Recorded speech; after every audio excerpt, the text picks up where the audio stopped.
everyone. Good morning, good afternoon, good evening, depending on where you are in the world.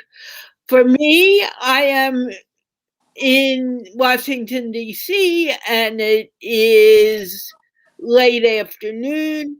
For my guest, it's late evening. I believe it's going on 11 o'clock at night or going on 12 midnight. He is from Jerusalem, Israel. I've been talking a lot today. And then there are people who may be watching this early morning. It depends where you are in the world.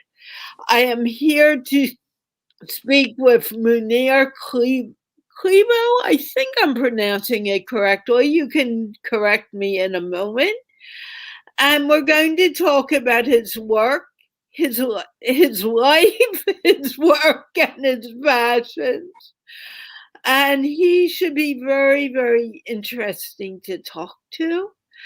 And I want to remind you that this show is sponsored by the Institute of Peace, which is an online organization promoting peace one conversation at a time.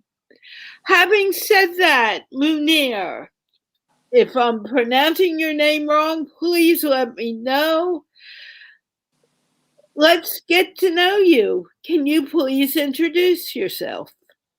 Thank you, Carla. And yes, indeed, I'm Mounir Kleibo. And Mounir means in Arabic light, and Kleibo means heart. So, in a way, I'm the light of the heart in Arabic. But in English, I'm as well Mounir. I'm a Jerusalemite, born in Jerusalem to a Jerusalemite family. My mother's part of the family, which is a Dajani family, it goes back to almost 2,000 years in Jerusalem, the Holy Land. My father's actually family tree goes back to at least 800 years in Jerusalem. So I'm a sort of pure Jerusalemite man, not young man anymore. I'm 61 years of age, and currently I am as an international civil servant serving for the United Nations. Particularly, I'm the representative of the International Labour Organization. For those of you who don't know the International Labour Organization, it's the organization that was established just after the 1990 war, and which is the World War One, and we carry the mandate for social justice globally. And I feel proud being privileged as a Palestinian to head this agency and represent it in my own holy land, hometown, Jerusalem, definitely occupied Palestinian territory. Okay. Are you married? I used to be married for quite some long time, 19 years. Regretfully, I was divorced 13 years back, and I was privileged to take care after my three kids then, unlike many other divorced men who usually don't take this responsibility. In my case, actually, I was very lucky to take care after my three kids. Now they're 31 Noor and 29 Tamara and 27 Ihab. And I'm among the few divorced fathers who were very committed, dedicated, with passion, took responsibility after my family. It was never a breakdown as much as a friendly family that survived a social crisis.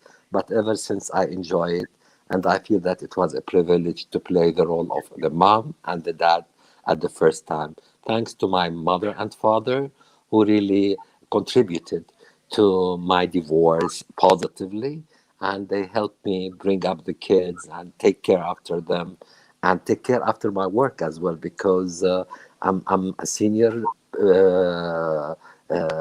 person at the International Labour Organization, and this necessitates much of my time and effort and concentration because I represent an office with and its mandate. And this means that I have to really care for what I do because it's a very sensitive post that takes me away forward towards hopefully having social justice in place for my people in Palestine, in the occupied Palestinian territories. Now, how long have you been with the UN? Actually, I started with the UN as UNDP, which is the United Nations Development Program. That was just after the Oslo Accords for the Palestinian establishment of the Palestinian National Authority in 1994. And ever since, I've been joining the United Nations, first in a capacity of national civil servant, but for the United Nations Development Program. Then I headed the United Nations Volunteers Program in Palestine. And then I moved to the International Labour Organization in 2008. It was a progress all way long. It was a success story for me. As a Palestinian, I'm very proud for being a decent, I hope so, and transparent and accountable and reliable civil servant who not only served his people, because at times with the UNDP, I had the opportunity to serve other nations in need. I traveled world through with the UNDP and the United Nations Volunteers Program to support people who needed volunteerism, who needed social justice, who needed governance and institutional building, who needed the human resource mobilization.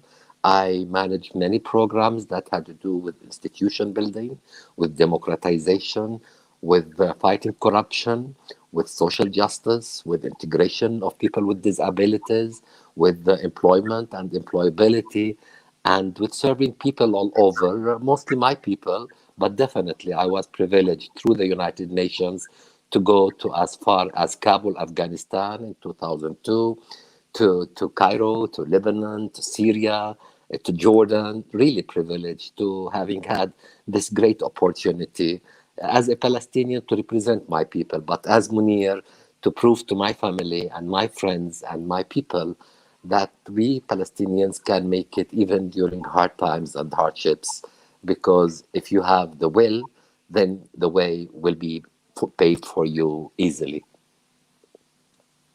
Okay. What was it that inspired you to want to work for the UN? Actually, always in my part of the world, Palestine in particular, Jerusalem, United Nations always stood for the rights of the Palestinian in a way, and for the rights of all people all over the world. Being sort of under occupation since 1967 in Jerusalem, being born in 1960 and under occupation, and always wanting the right for the people and the right for me, and the human right is really essential in this case. So always I was eager to work for the United Nations. In this part of the world, it's a privilege to work for the United Nations. Everywhere, I think anybody who joins the United Nations would share with me this feeling of pride, and it's an honor sometimes because it's a very selective process for being a civil servant, national and international. It always inspires one because it gives you the umbrella of the United Nations, the protection, the security, the right, the benefits as well of the post. This sort of encourages everybody to apply. And as I said, I was privileged, thank God, since 1993 to work for the United Nations. And now it's years, and I'm almost retiring in 2 years' time. So I'm happy that I've have been given the golden opportunity to join the international community. And what's more for me, uh, loyal and prestigious, is that I was privileged to be given this honor of serving my own people in such a sensitive post and capacity as a representative of an international labor organization, which is a UN. So for somebody like me and many others like me, Arabs or Palestinians, it's a privilege, and this is really rewarding working for the United Nations or for any human-based organization, whether international or national.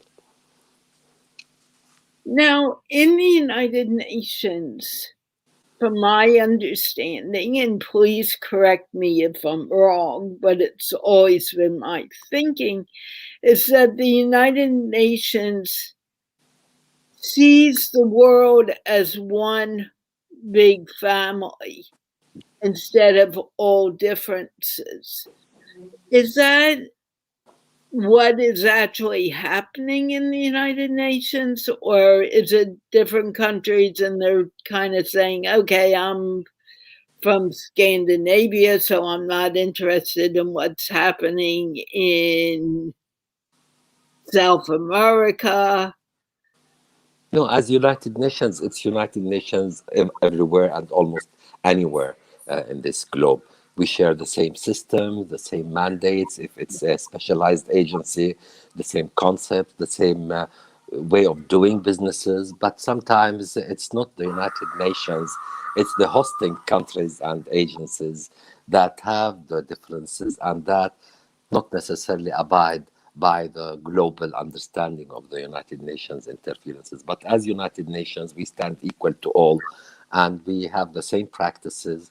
And that's why all people within the context of United Nations, they're internationals. So they're subject to mobilization every 4 years. They move from one country to another. So it's not by their choice to stay in one country and keep serving as they prefer to. No, every 4 years they rotate and they travel, and it's an exposure and it's an international service. So as United Nations, we're equal, we're neutral, but sometimes different countries have different circumstances that have its sometimes consequences and unpleasant practices. But as United Nations, we stand fair and fair to all, actually. What can we do to help promote more united nations I um, around the world? It's, I think, the coexistence and accepting the other. At times, particularly our Arab region, is facing tremendous challenges on the political level, on the social economic level, on the humanitarian level.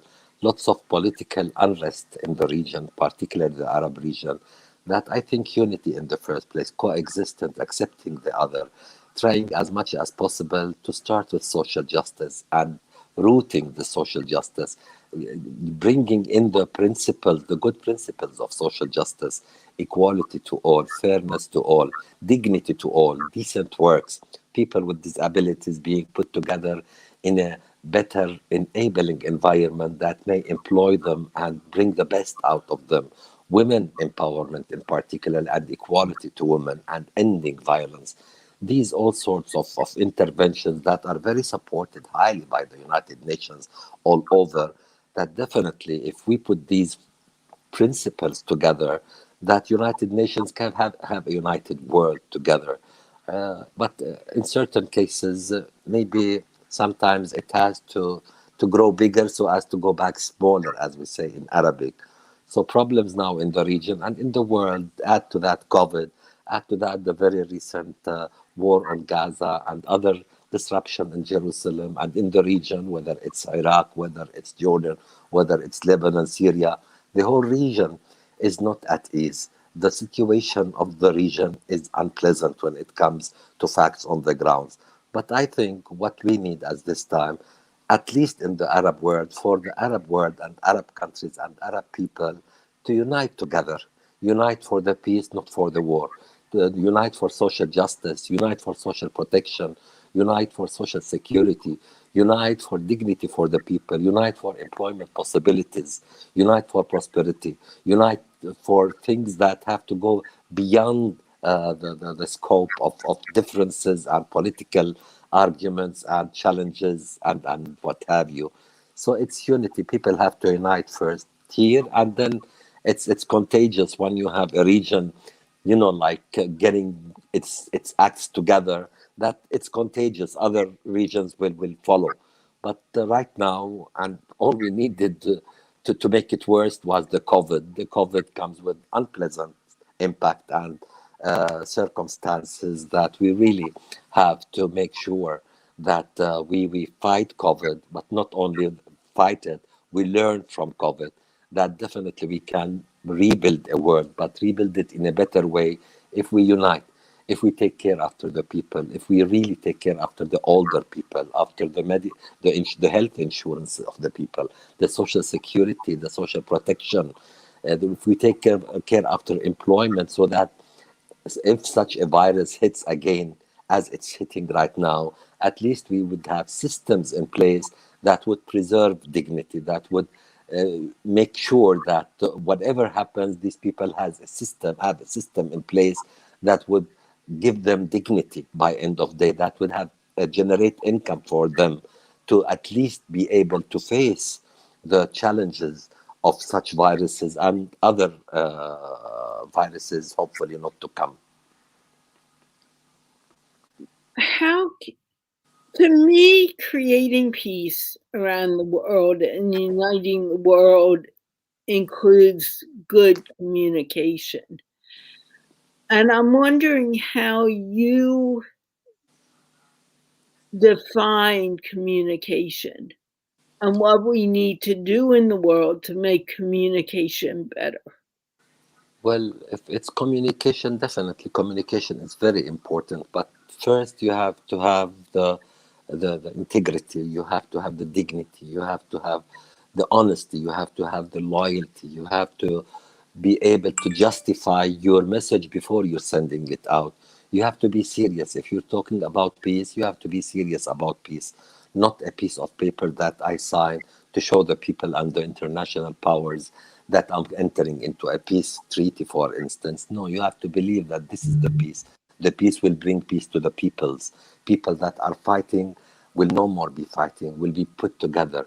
So it's you, both sides. It takes two to tango. It can't be that one part be good with communication and good with sending messages and good with applying the good principles of communication, while the other do not accept and do not respect the principles of the message being messaged at some point.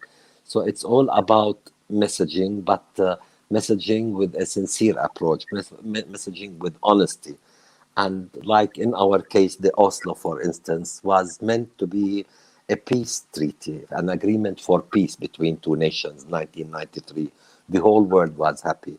Palestinians were happy, Israelis were happy, the international community was happy, the United Nations was happy, everybody was happy because it was at least with the intention to put people who were fighting at some point in peace together.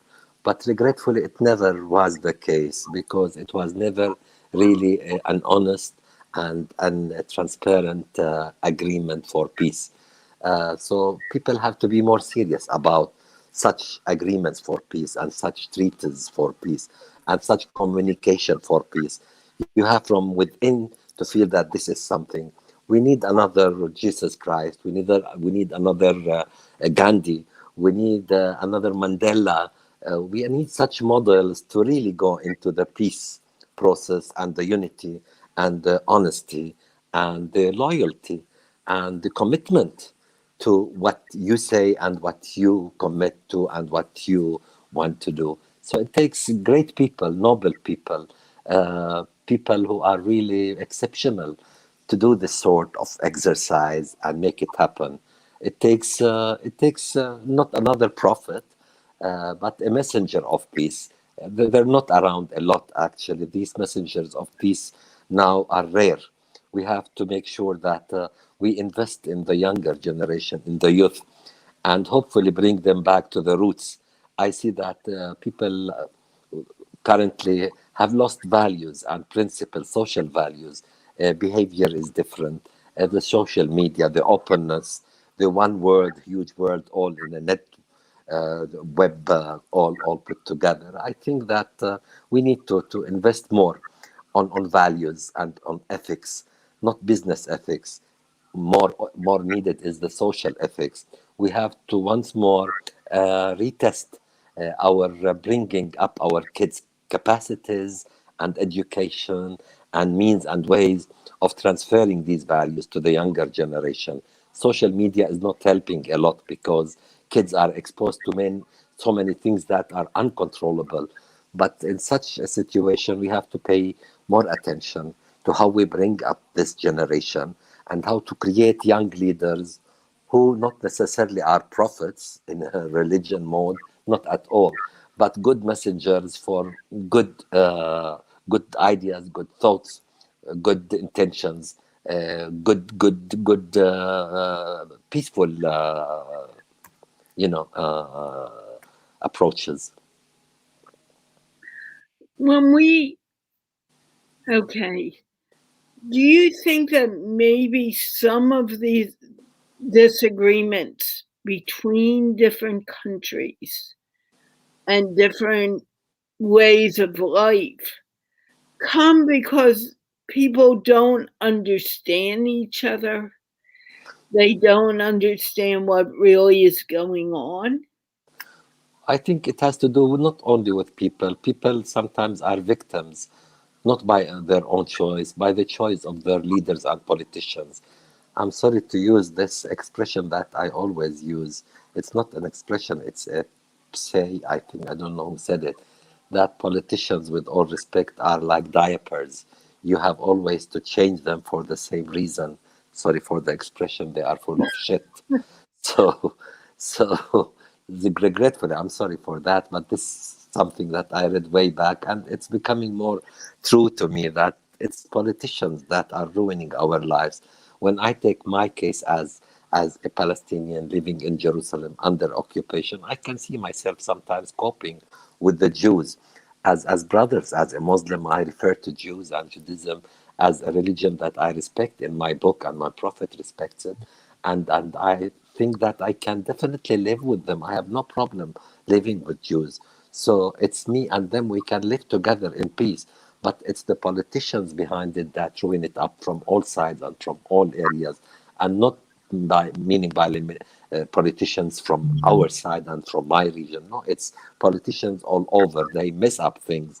So it's not always the people's choice, it's the leader's choice. That's why I'm saying that younger generation, we hope to be able to inspire them with good values, with good ethics, with good practices, with good thinking of the people, with good approaches, with values that are different, that bring back humanity, the face of humanity, the dignity, the integrity, the reliability, the responsibility, the accountability, terms that are used only as vocabulary, terms that are used in the dictionary, not anymore in real life.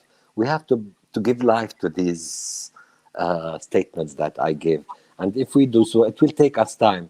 But definitely we can do, because there are so many good people out there amongst my people, other people. There are so many good people. It's not a matter of rich and poor, businessman or civil servant. No, no, no, not at all. Everybody wants to live in peace. Everybody wants to enjoy life. Everybody wants to have a decent work. Every family wants to have a house, a shelter, a safety net. Everybody wants to have his or her kids educated, and have families and extended families and decent living and safe house, safe home, safe country, travel, enjoy. Life is beautiful. The world is beautiful. COVID proved to us that this world is beautiful once we started less messing up in this world, that we started having good things happening. Rivers are back clean, the industry is less, the transportation less, the better the environment. We were able to control so many things, back to the family. COVID put us together in a different scenario. So we have to make this as a lesson learned and good practice, and go on from there. COVID gave us a lesson, a life learning lesson, I think, that we should benefit from it, and get to the better side of it, back to the family, back to the responsibilities, the social responsibilities, the social contacts, to the feeling of responsibility towards my community to start with, and elsewhere. And as people, I said we have choices, even though politicians sometimes mess up with our dreams and hopes and aspirations. But as people, we have to educate ourselves, we have to train ourselves, we have to take care after our children and younger generation, even if it's not our own children, the youth as youth. We have to give time to the youth. We have to give time to education and educators. We have to invest in teachers and education in particular, because for every nation, I think that the Ministry of Defense is not the Ministry of Defense. It's the Ministry of Education that equips the younger generation. We have to have good teachers, good systems in place, good training for the teacher, good salaries for the teacher, good reputation for the teacher. That is why Japan has preceded many other countries and South Korea as well, because they invest in education, they invest in teachers. Teachers are prophets themselves, they are the messengers themselves. And as I said, Ministry of Education is my Ministry of Defense. So if it's a good Ministry of Defense, it doesn't have any sort of machinery that may kill people as much as thoughts and ideas and principles and values and ethics. But you have to invest with the people who are serving the education and the educators. This is very important before anything else, more important than the family ties itself, because it's there that the kids spend most of their life, at least at the age of kindergarten till the graduation at the college level. They're there 8 hours a day, and the summer times they're there. So you have to have good people and and relaxed people that are responsible for education, so that once more we bring back justice to the systems at the social level. Wonderful. Someone said that your vision, and I agree, is very broad and your suggestions are truly applicable. I just wanted to point that out. I don't know if you're aware that Rehan has recently started a political party called the Insan Party, which is bringing people together by having, it's more or less like a shadow ministry, but we're coming together and helping empower the people to kind of take over the government and make it very clear to the government what is needed around the world. Would you, I'm not getting into the political part, but do you think it's important for us to have to begin to empower the people more and take less of the power off of the government? Because it's where the governments are the ones with the bombs and all of the violence, whereas the people, basically the citizens, want there to be peace. And let me unmute you. I fully agree with you, but we have to really take good care that if we want to empower the people, then we have to invest in the people, to educate the people, to bring up the level of understanding and comprehension. And we have to make sure that these people whom we want to empower, so that they take control of the system in a way that they are really deserving that, and it doesn't come accidentally. We don't want bad people to ruin the whole thing because it becomes a chaos, like what happened in Iraq, what happened in other parts of the world, when we thought that we removed the dictator, so to say, in the language of those who had that aspect there. But never was the case that these were dictators. These were leaders, and they led their countries in a way that was not accepted by all, but at least there was some prosperity, some security, some level of stability. But what happened in these countries was pathetic, because people took over, and then came the ISIS, and then came the unpleasant part of the people. We don't want this part of the people to be empowered. We don't want people who are not in a way monitored to be good citizens. And I don't mean control the people. We want to appreciate and understand and respect the freedom of choice, the freedom of talk, the freedom of everything. Yet we want to make sure that these people are well equipped to take responsibility. Otherwise, we will end up in a chaotic situation where we will have more of the ISIS and unpleasant people coming to take over. Because when poverty hits, it hits hard. And when poor people and uneducated people and left behind people who lost livelihoods, who lost dear ones who were poor, very poor, uneducated, living in areas that are really, and there were really uh, unpleasant environments and hardships, that these people will not promise to come as people who can make the change to the better. You need the educated people, you need the trained people, you need the skilled people, you need human beings, definitely, but human beings who do not want to revenge from the poverty they lived, and who do not want to remove the classes and to be unfair to others.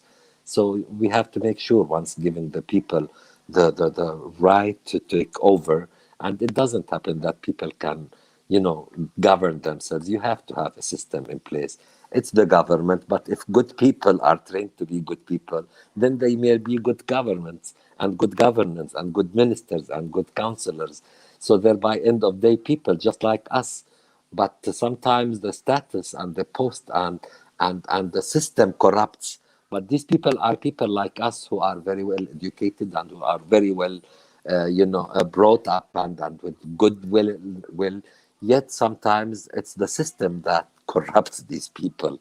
It's the political powers that corrupts them. It's the biased, sometimes, system, politically speaking, that corrupts. So I think that no, people are people, but we need to have systems in place. Yet we need to empower more people to become leaders. It's our responsibility to create leaders. Not anybody can be a leader, but people who are educated enough, who are informed enough, who are knowledgeable enough, who are transparent enough, responsible enough, should make best effort to create new leaders. And that's why I said education and education and education. It's the make or break thing. If you have good education system that really generate and creating a generation of leaders and of good people, it all starts there.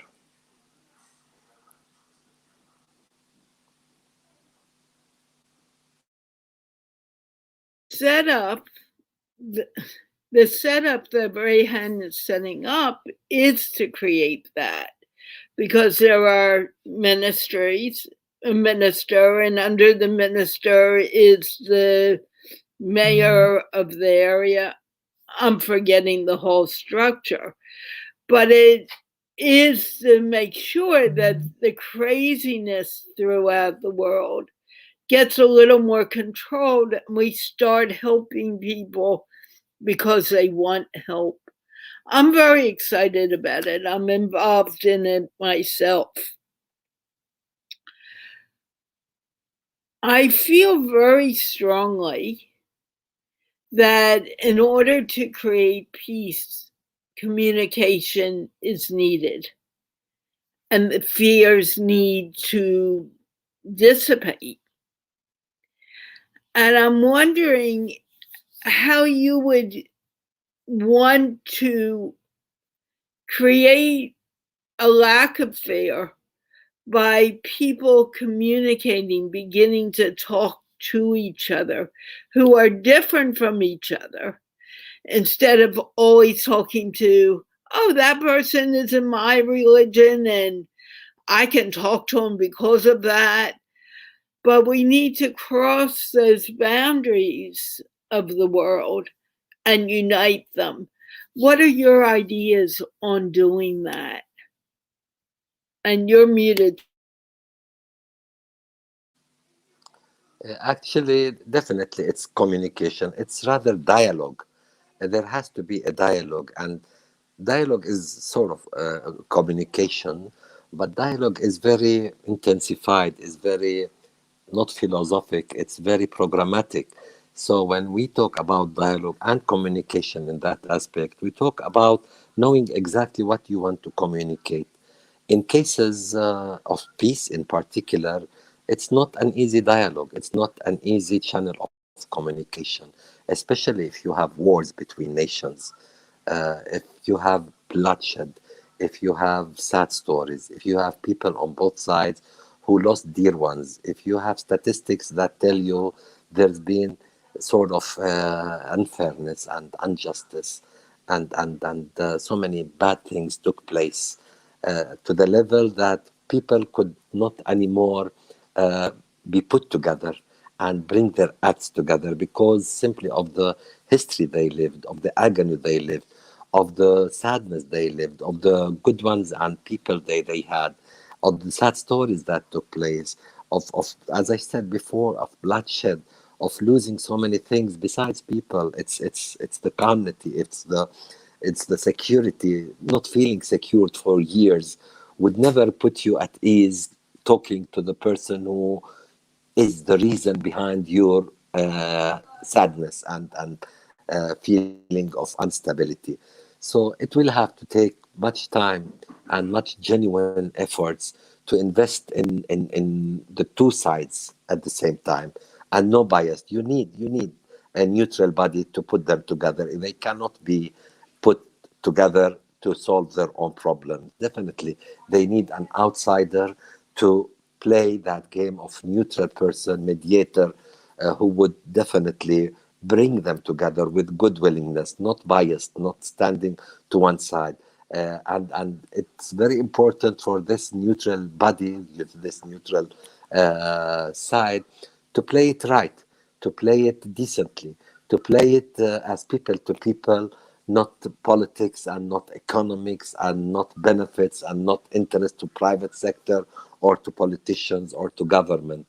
It will take time to have these people to identify these players of goodwill to put people together. It's not easy. We tried it here and it didn't work well. Even during the Oslo Accords, it didn't work well. There proved to be so many biased arguments and so many biased approaches from powerful countries and different states. So we need the neutral bodies. We need to invest in peace. We need to be genuine. We need to understand the real problem on both sides. And both sides have to compromise. So as to reach a win-win situation, you have to compromise a little bit. You have to forget sometime, to forgive sometimes. Don't forget. History will be there. Document, tell your stories. Let it be lessons learned and best practices and worst practices, perhaps. Put it documented, but don't let it haunt you. Just put it aside and go on. Life goes on, and life is too short if we take it as life. So don't make your life miserable and don't try to make others' life miserable. If you have a corridor of peace, go for it. But go for it and make sure that you are well prepared to compromise. At times, your other side of the equation is ready to compromise as well. It's a win-win situation, but in the win-win situation, you have to have the capacity and the understanding and the willingness to, in a way, cool down sometimes, compromise, if I may say, not on things that have to do with your dignity and the dignity of your country and your loyalty and commitment. No, we're not saying that at all.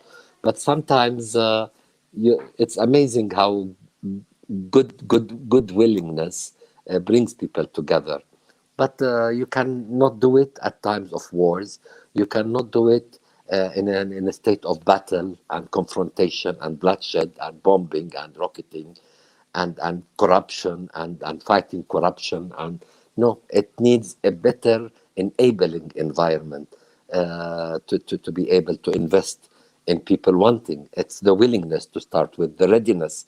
If any side of both sides disputing doesn't have the willingness and the readiness to go into peace, then it will never happen. So you have to have genuine belief about it. I don't want everybody to be Mandela or Gandhi or one of the prophets. No, it's not the case. Just we need the goodwill part of that human being put into negotiation, responsible for his community and his or her nation. We need more women, by the way. Maybe with more women, that I see things happening better.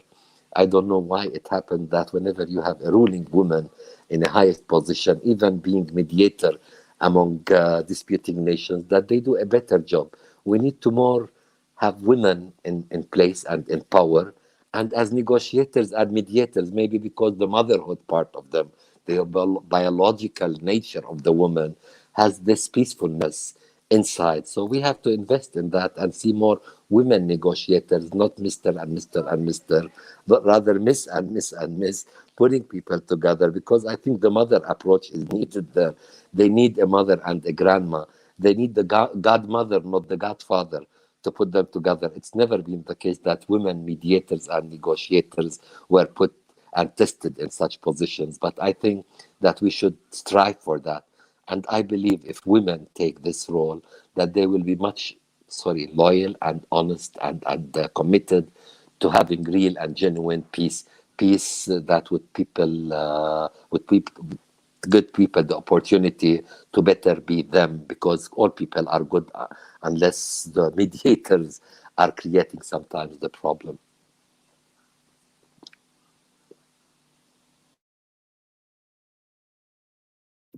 And of course, I agree with the women coming into politics more, because there's more of, it's not a straight line. We understand that it's a circular, things will go in and out and all around, and we can deal with that sometimes better than a man.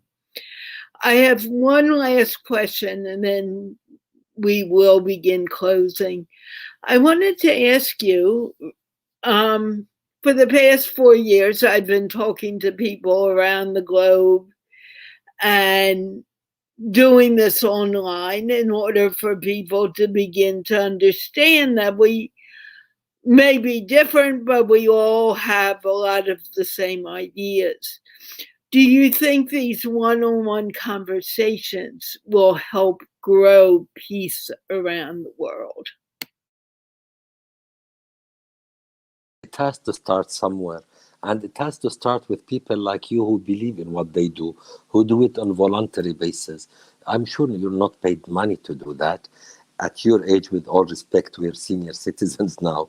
At our age, when we contribute to a better social environment, to a better communication, to a better solving problems, to a better community at large, that we do it voluntarily. And when we do it voluntarily, we don't have any interest except for the goodwillness at our age to see before we depart from this world that things are improving. So the one-to-one, yes, it's very important, and we have to keep working on the one-to-one, because we have to start small and get bigger. We cannot go bigger at once. We cannot go solve all the problems of the world. We take pilot phases, we take small countries, we take small disputing groups, we take people, small people, groups, people, not nations maybe, and we try to have a pilot phase where we invest in these communities, and we have the checklist. Okay, we did this and this worked and this did not work. But it's the goodwill and the good people. If you have good intention, this is all I need from you. We don't want the hypocrisy. We don't want to follow the conspiracy theory. Everybody is bad unless proven to be other side. We have to have the trust in people. We don't have to always expect the worst from people so that we don't get disappointed. No, not at all. We have to have faith in people. But this we have to invest in a lot, big time. We cannot create, maybe for some people, me and you, do not look good and are not doing a good work, and we're talking jargon and we're wasting our time. But for many other people, wow, these people are brilliantly communicating, sharing with us information at their level of age, seniority, experience, exposure, practices, wanting to share the information for free, just for the sake of being good to themselves and to their people. And if this goes around and many people follow these steps, starting with me like you, me one to one, it's contagious. People would like to do it more if they benefit and they see the fruits of it, and they feel that yes, there is logic and there is rationale behind it. It depends on this one, what the hell we are talking about, and how we're approaching, and how are we defining our vocabulary and our definitions, and the terminology that we use, the language we use, the sincerity about it, our loyalty to the subject matter. If good people are doing that, then I think that it will be great. and it's the time to look for the good people to do the good things. We don't have to follow people who are known to be less good. Let's not say bad, less good. No, let's always concentrate on the better good. And the better good will bring better good people, because it takes only two to tango. And we want to dance. We don't want to the wars. We want to dance the tango, and we want to enjoy the tango, not only in terms of expression as much as in terms of living life. And life is short, and we're realizing now that we're losing so many people because of COVID, because of the wars, because of the poverty, because of the stupid political games, because of the wars, because of the clashes, because of the politicians, because of the corruption. Enough with losing people. We have to care more for people, but one to one starts, it will be a community at large. I'm hopeful and wishful, like you are, that it will work, but it will take more time, and it has to generate a new generation that believes in peace building and peacemaking, not war making. And this has to start somewhere. And it's starting, I think, with people like you. It's starting. It's never inventing something new. No, it's there and it's happening, and I'm sure it will take on. And the language is important. At some point, we have to have Arabs, for instance, Chinese, Japanese, because English is excellent and it's the global language, and everybody's using it, but more than half of the world are not using it. So we have to have people with other cultures and with our languages. In my case, we have to have good Arab speakers who can contribute to this exercise and this good practice and this one-to-one exercise and pilot phase, because the language is so important. Regretfully, not so many people from my nation can understand what we're talking. And if they open the Facebook to watch, they will never get anything. So they're losing. Although they have the capacity, they are the good seeds for our chat. But the language stands against them getting the best out of us. So we have to speak so many languages. You have to have so many advocates for this peace building, for this peace of mind, for this genuine approach of being a human being, wanting to help your very neighbor human being. This is happiness for some people. If you see that whoever you help is really getting better, you will enjoy it. And if this is your enjoyment, I think what more do you need than that? By certain standards, this is happiness. After all, we're all departing, and what are we taking with us? Nothing, nothing except the dignity that we lived for, and the message that we managed to pass to others, if it's a good message and a practice.